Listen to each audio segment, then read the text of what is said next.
दारुणं नवकञ्जलो।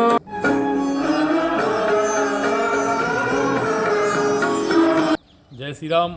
आज हम फिर एक ऐतिहासिक मंदिर के प्रांगण में खड़े हुए हैं और विजय राघव मंदिर जो प्राचीन है, बहुत पुरातन है और दतिया में बहुत मान्यता है। भगवान श्री राम का यह मंदिर, माता जानकी और भगवान श्री राम के विग्रह यहाँ पर हैं। और सबसे बड़ी बात यह है कि यहाँ पर आदमकद विग्रह हैं, यानी जब आप दर्शन करते हैं विजय राघव जी महाराज के, तो आपको ऐसा प्रतीत होता है कि जैसे साक्षात भगवान अपने पूरे आदम कद में आपके समक्ष खड़े हैं और एक अलग अनुभूति होती है। ये मंदिर भी दतिया के धर्म प्रेमी और धर्मज्ञ जो महाराज थे विजय बहादुर जी, उन्होंने ही बनवाया था। और लगभग वही इसका भी कालखंड 1840 से लेके और 45 के मध्य का ही है। और अधिक जानकारी इस मंदिर के संदर्भ में, इसकी मान्यता के संदर्भ में और क्या इस मंदिर की आस्था है यहाँ के लोगों के मन में, इस सारी चीज़ों पर, इन सारे विषयों पर चर्चा करने के लिए हमारे साथ एक बार फिर साथ में हैं विनोद मिश्र सुरमणि जी, जो दतिया में पुरातत्व और इतिहास के विशेषज्ञ माने जाते हैं। नमस्कार विनोद मिश्र जी। नमस्कार जयराम। आज हम फिर एक नए भगवान श्री राम के मंदिर में हैं। जी, हमारे प्राचीन मंदिर है, लेकिन जो हमारे दर्शक दतिया के बाहर के, उनके लिए नया मंदिर है जी। तो इसकी क्या मान्यता है और दतिया के जनमानस पे इसका क्या प्रभाव है? जैसा कि आप देख रहे हैं, इस मंदिर का स्थापत्य बुंदेला स्थापत्य है और दतिया के महाराज विजय बहादुर ने इसका निर्माण कराया था। उनके जो भी निर्माण है उसके साथ विजय लगा हुआ है। जैसे राघव जी का मंदिर है मूलतः। और जैसा आपने एक बहुत महत्वपूर्ण बात बताई है कि जो यहाँ की प्रतिभा है, विग्रह है, वो आदमकद है।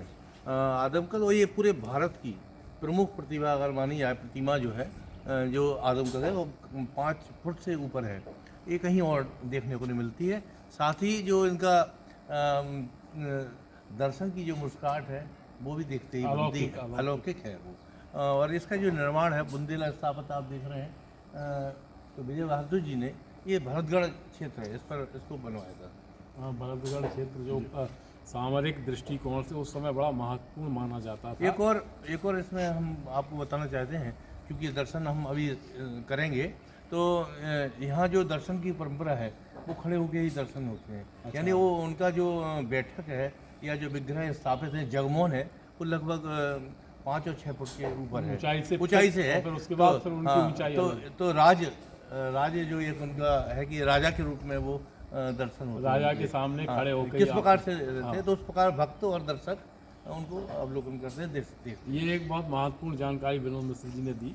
उस समय जब राज्य शासन था तो वहाँ मुजरे की परंपरा थी। महाराज के सामने मुजरा या उनको प्रणाम करना पड़ता था। उसी शैली में ये मंदिर बना हुआ है कि दरबार में आके आपको खड़े होकर ही अपनी बात कहनी पड़ेगी, अपनी विनती करनी पड़ेगी। एक और जानकारी जगत जी बनाना चाहती है इस मंदिर के साथ कि महाराज विजय बहादुर ने उनका जब निर्माण कराया, तो वो अपनी जो उनके वस्त्र होते थे, जब पहनते थे, पहले यहाँ विजय राघव जी के ठाकुर जी पहनते थे, इनको पोथाबंदी, तब वो धारण करते थे।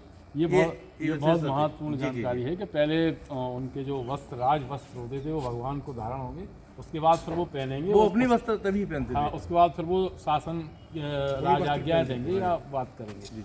इसके साथ एक और जानकारी जुड़ी हुई है कि ये पूरा प्रांगण जो था वो विजय राघव मंदिर का ही हिस्सा था, लेकिन कालांतर में वो जब घटनाएं घटी उसके बाद अब यहाँ पर सरस्वती विद्यालय संचालित है और लगभग 1976 से विद्यालय संचालित है। तो एक जैसे मंदिर के साथ गुरुकुल का जुड़ाव रहता था, वो यहाँ पर एक अनुभूति आप कर सकते हैं। आगे यहाँ बहुत बड़ा बगीचा था, लेकिन अब विद्यालय है। और हमारे साथ यहाँ पर मौजूद हैं इस मंदिर के पुजारी बबलू सरवरिया जी।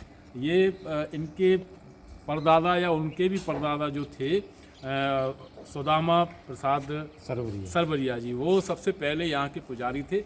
अब बबलू सरवरिया जी हैं। तो कब से आप यहाँ सेवा कर रहे हैं?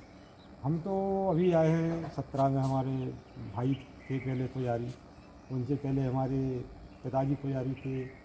हाँ, वो आपकी श्रृंखला चली आ रही है। अभी 17 में हमारे पुजारी भाई थे श्री गणेश सरवरिया जी। अच्छा, उनका देहांत हो गया। उनके देहांत के बाद फिर आप? उनके बाद फिर। अच्छा, कौन कौन से पर्व यहाँ पर विशेष रूप से मनाए जाते हैं? विशेष रूप से पर्व मनाया जाता है श्री राम विवाह महोत्सव, बड़ी जोरदारी के साथ मनाया जाता अच्छा, है। बारात में निकलती बड़ा है। महोत्सव होता है। हाँ, बड़ा महोत्सव होता है। एक राम जन्म महोत्सव होता है, अच्छा, वो भी रामनवमी के हाँ दिन। रामनवमी के दिन वो भी बहुत बड़ा पर्व होता है। और एक हनुमान जयंती, अच्छा, ये 3 पर्व ये विशेष रूप हाँ से विशेष हैं। रूप से मनाए बाकी जाते हैं। छोटे-मोटे और पर्व तो ये मनते तो चलती रहते हैं। और पर डे हर हाँ, रोज प्रतिदिन यहाँ दर्शनार्थी महिलाओं आते के हैं। मंडली की दर्शन करती है, भजन संग्रह होता है रोज की रोज। हाँ, इस तरह से कार्यक्रम चलते हैं। कार्यक्रम चलते रहते हैं। तो ये बबलू सरवरिया जी थे जो यहाँ के पुजारी हैं और हमारे साथ विनोद मिश्र जी साथ में रहेंगे। ये एक मंदिर और ये हमने आपकी जानकारी में आपके सामने प्रस्तुत किया।